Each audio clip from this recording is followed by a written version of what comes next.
Assalamualaikum warahmatullahi wabarakatuh.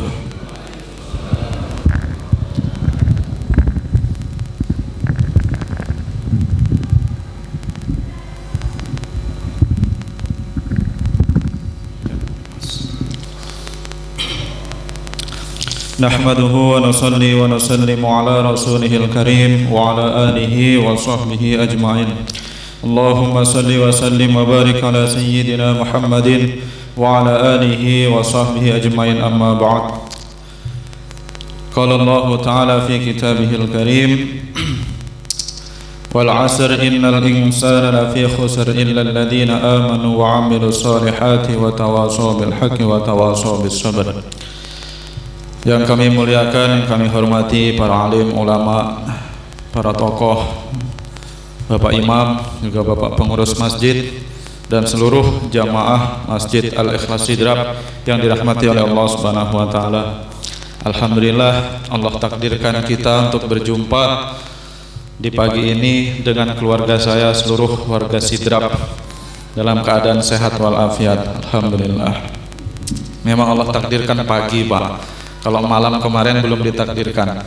Kalau Allah belum takdirkan, biar satu Sidrap mau coba malam kemarin nggak akan bisa, karena memang belum ditakdirkan. Kita nggak bisa melawan takdir. Kalau Allah sudah putuskan, seluruh dunia pengen melawan, tidak akan bisa. Itu namanya takdir. Alhamdulillah, di kesempatan subuh ini melihat jumlah sholatnya jamaah Sidrap ini luar biasa dan merata. Ketika Ramadan, jamaah sholat di masjid-masjid ataupun di musola-musola ini menyenangkan mata, menggembirakan hati. Ramai di mana-mana, Pak, sampai bikin tenda dan lain sebagainya. Kalaulah keadaan sholat berjamaah umat Islam seperti ini, dimanapun mereka berada, maka umat Islam pasti semuanya akan mulia, akan jaya, akan bahagia. Tidak akan ada yang tertindas, tidak akan yang ada yang terzolimi, tidak akan berpecah hati. Kami teringat ketika kami mengkaji hadis tentang bab sholat. Jadi baginda Nabi Muhammad SAW, setiap beliau ingin mengerjakan sholat, maka beliau selalu memperhatikan soft sholatnya dulu. Dalam riwayat, beliau itu menghadap kepada makmum. Beliau tidak melaksanakan takbir sebelum soft sholatnya itu betul-betul rapi, rapat, dan sebagainya. Maka sampai dalam hadis itu, sahu sufufakum, luruskan soft kalian, wahudhu manabikum, sejajarkan antara pundak kalian, wasuddul khalal, yang longgar, yang renggang untuk dirapatkan, fa inna syaitan yanzilu fima bainakum bimangfuziratil hadaf. Karena syaitan itu akan masuk di soft sholat kalian menyerupai anak kambing. Sehingga apa gunanya? Apakah syaitan itu ikut sholat? Tidak. Tetapi syaitan itu mengganggu kita ketika sholat. Sehingga ketika sholat syaitan akan mengatakan udzukur kada, udzukur kada. Ingat ini, ingat ini. Sebelum sholat tidak ingat, Bapak, tadi jemuran sudah diangkat atau belum? Sebelum sholat tidak ingat itu kompor sudah dimatikan atau belum. Sebelum sholat tidak ingat dompet itu di mana. Tapi sudah Allahu Akbar, muncul semua memorinya. Oh iya, tadi kompor sudah mati apa belum, dan sebagainya. Dompet tadi letak di mana. Makanya ada seseorang kehilangan uangnya. Dia sowan kepada ulama, tanya, wahai Syekh, bagaimana ini uang saya hilang? Tolong kasih amalan biar ketemu. Kamu sholat. Allahu Akbar, langsung ingat, oh iya uang saya di sana. Dia batalkan sholatnya. Alhamdulillah saya sudah ketemu. Gimana? Pas saya takbir ingat, langsung tak batalkan. Oh memang kurang ajar kamu. Harusnya kamu selesaikan sebagai bentuk syukurmu, kata saya tadi. Maka bahkan dalam riwayat tersebut Nabi pun mengatakan, wala takhtalifu fatakhtalifa qulubukum. Jangan berselisih, jangan kalian berselisih dalam soft sholatnya. Jadi ada efek sampingnya. Ketika soft sholat itu tidak lurus, tidak rapat, tidak rapi, ada efek sampingnya apa? Fatakhtalifa qulubukum. Maka hati kalian akan saling berselisih. Maka guru kami mengatakan, jadi kalau kita sholat tidak memperhatikan rapinya soft, tidak memperhatikan rapatnya soft, sepertinya sholat, tapi kita ini ikut andil di dalam perpecahan umat, sehingga ini terjadi. Maka guru kami mengatakan ini baru soft sholat yang tidak rapi. Tapi keadaan sekarang ini bukan hanya soft sholatnya yang tidak rapi, tetapi softnya itu tidak ada, karena orang sudah tidak berjamaah ke masjid, sehingga softnya itu sudah tidak ada. Maka dampak kehancuran untuk umat jauh lebih besar. Maka kita lihat saat ini sesama umat Islam saja, cuma gara-gara beda label namanya, beda organisasinya, beda alirannya, beda kelompoknya, sudah saling caci mencaci. Kita lihat di internet, di YouTube, yang ini menghujat ini menghujat ini, sama-sama orang Islamnya Pak. Ini bukan punya saya tidak mau dengar dia. Oh itu bukan dari kami, saya nggak mau dekat dia. Senyum pun kayaknya berat. Padahal Nabi sabdakan al-muslim akhul muslim, orang Islam yang satu sama yang lain itu bersaudara. Innamal mu'minuna ikhwah, sesama umat Islam itu saling bersaudara. Nah, ini semua salah satu sebabnya masalah soft di dalam sholat yang tidak benar. Maka Nabi itu sangat tegas dalam soft sholat, tidak melakukan takbiratul ihram sebelum softnya benar-benar rapi. Ini baru soft Pak. Nah, perkara soft ini juga luar biasa pahalanya. Nabi sabdakan yang kedua. Jadi yang pertama, kalau orang Islam selalu sholat keadaan sholat berjamaahnya seperti kita ke Ramadan, maka insya Allah akan bersatu hatinya, akan mulia di mana-mana. Yang kedua, ketika Fathu Makkah tahun 10 Hijriah, baginda Nabi menyerbu menaklukkan kota Makkah. Maka ketika berangkat dengan pasukannya, singgah di salah satu gurun pasir. Setiap kelompok ini membuat satu tenda, setiap tenda membuat satu api unggun. Maka telik sandi dari kalangan kafir Quraisy, dia mengatakan, coba kamu lihat berapa jumlah orang Islam. Dilihatnya di padang pasir tersebut. Maka mereka baru melihatnya saja sudah putus asa. Orang Islam banyak sekali jumlahnya. Kalau seperti ini kita nggak akan bisa menang lawan orang Islam. Dah kita nyerah saja. Sehingga Fathu Makkah itu menang tanpa tanding, menang tanpa perang. Maka ini pentingnya kalau kita sholat berjamaah selalu tampak ramai, musuh-musuh Islam akan takut lihatnya. Oh Islam itu bersatu ternyata, Islam itu kuat ternyata. Maka dengan tidaknya kita tidak berjamaah, ini menjadi efek daripada sebab kelemahan umat Islam. Maka hati-hati bapak-bapak. Perkara soft sholat ini, dari soft sholatnya saja, maka kita harus hidupkan jamaah. Nabi sabdakan, "Lau ya'lamun nas ma fin nida wa safil awal, thumma lam yajidu illa ayastahimu alaih, lastahimu." Seandainya kata Nabi, kalau manusia itu Allah tampakkan pahalanya orang yang berazan, pertama dikasih tahu pahalanya orang azan. Atwalun nasi a'naqan yaumal qiyamah al-muadzzinun. Orang nanti ketika pada hari kiamat, di tengah gentingnya keadaan padang mahsyar, panasnya matahari yang begitu dekat, maka para muadzin sama Allah dikasih kemuliaan, lehernya dipanjangkan, bisa melihat surga sehingga dia tidak merasakan dahsyatnya mahsyar. Panjang yang bagaimana? Panjang yang pantas Pak. Nah kalau kita bayangin itu, panjangnya gimana? Nah kayak kita lihat jerapah itu kan pantas saja Pak, walaupun panjang lehernya pantas. Nah, nanti muadzin lehernya panjang, dia lihat surga. Nah, sejauh mana suara muadzin, sejauh itu Allah ampuni dosanya. Sejauh mana suara muadzin, sejauh itu semua yang dilewati oleh suaranya, baik yang kering ataupun yang basah, dia bersaksi untuk para muadzin tersebut. Bahkan dalam satu ayat, wa man ahsanu qawlan mimman da'a ila Allah wa amila shalihan wa qala innani minal muslimin. Sayyidah Aisyah beliau mengatakan, dan siapakah yang paling baik ucapannya melebihi orang yang mengajak kepada Allah. Maka Sayyidah Aisyah beliau mengatakan, menafsiri ayat tersebut, ayat ini Allah turunkan untuk para muadzin, karena para muadzin itu orang yang mengajak kepada Allah. Wa safil awal, dan juga untuk saf awal. Dan mereka tidak bisa mendapatkan saf awal kecuali dengan merangkak. Pasti mereka akan merangkak. Ini kalau Allah tampakkan di saf awalnya Pak. Karena dalam hadis, innallaha wa malaikatahu yusholluna ala safil awal thalathan. Nabi berdoa sesungguhnya Allah dan para malaikatnya bersolawat kepada orang yang berada di saf awal sampai 3 kali. Solawat di situ yang dimaksud dengan al-ghufran wa ridwan, yaitu Allah memberikan ampunan dan juga keridhaannya untuk orang-orang yang berada di saf awal. Wa alasani, 3 kali Nabi berdoa, sahabat nawar, wa alasani, kasih juga untuk yang saf kedua ya Rasulullah. Wa alasani, kata Nabi, saf kedua juga dapat doanya. Sehingga Nabi sabdakan, khairus sufufi rijal awwaluha, sebaik-baik safnya laki-laki itu yang paling depan. Wa syarruha akhiruha, paling buruknya adalah yang paling belakang. Maksudnya paling buruk itu tingkatan pahala. Jadi yang paling awal paling besar pahalanya, semakin ke belakang makin kecil, ke belakang makin kecil, belakang lagi makin kecil. Maka di dalam kitab Ushulul Fiqh disebutkan al-ithar fil ibadah mamnu atau makruh. Mengalah di dalam urusan ibadah itu makruh, dilarang. Tapi fenomena yang ada saat ini, karena mungkin keawaman orang, dia tidak tahu pahalanya saf awal, malah orang itu banyak saling mengalah, Pak. Kalau sudah qomat, silahkan Pak, silahkan Bapak yang maju, silahkan Bapak yang maju. Padahal ini tidak boleh, Pak. Tidak boleh.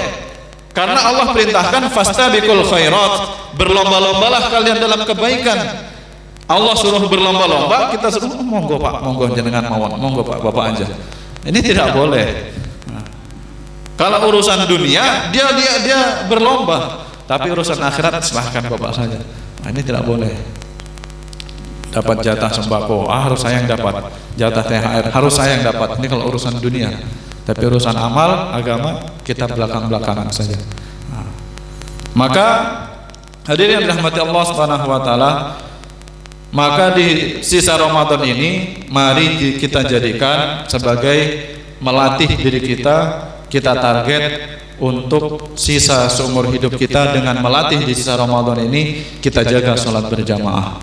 Karena Nabi sendiri di dalam riwayat Bukhari mengajarkan kepada kita ketika habis maghrib, ini sudah menjelang akhir-akhir hidup beliau. Beliau sudah sakit begitu parah. Habis maghrib beliau itu pingsan sampai lama sekali, masuk isya belum sadar, sampai lama. Maka ketika terbangun, yang pertama ditanyakan oleh baginda Nabi adalah as-shallan nas, apakah manusia sudah sholat? Apakah kalian sudah sholat? Nahnu nantadiruka ya Rasulullah. Belum ya Rasul, kami menunggu engkau karena engkau adalah imamnya. Ambilkan wudu. Nabi wudu. Selepas wudu pingsan lagi. Saat dengan waktu yang lama, sahabat tidak berani sholat. Terbangun, as-shallan nas, apa kalian sudah sholat? Nahnu nantadiruka, kami menunggu engkau ya Rasulullah.